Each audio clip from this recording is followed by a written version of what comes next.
to Casual Antiques. So some time ago I did a short video on a Lucy Atwell toffee or biscuit tin, and I had a request from someone in Japan who said, can I do some more English tins? It's really fascinating. She'd like to sort of start collecting them and get into it. In fact, she's bought a couple off of me.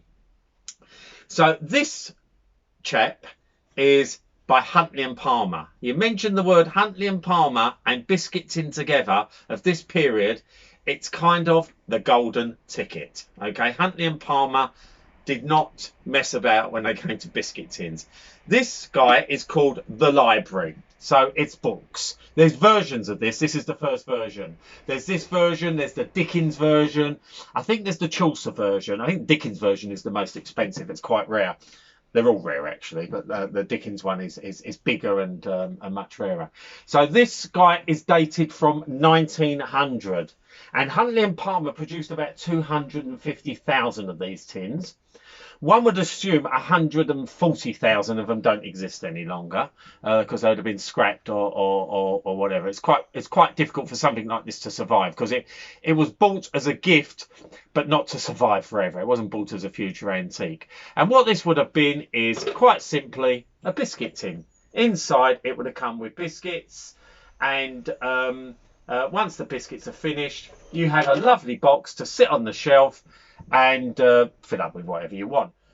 All the red is still there from the book covers. It's still doing very well.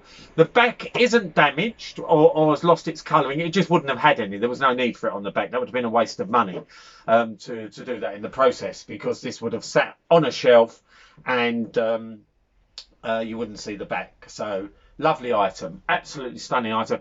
Very hard to find these days. If you look online, you will see a few. You won't see them in this condition either. You might see a couple. This kind of thing is so important to the national history, the history of this country. The Victoria and Albert Museum has one of these, and various museums around the country have these. These are museum pieces. So what would you pay for something like that?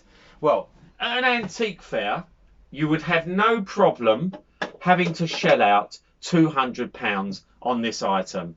You'd be quite lucky in this condition if you found it, and you may find it in an auction where the auctioneer, a provincial auctioneer, doesn't bother to research it and just job lots it up with a load of tins. You may find it cheaper there, but you'd be very lucky. £200 will be a good price for this item. And remember, nothing haunts us like the antique we didn't buy.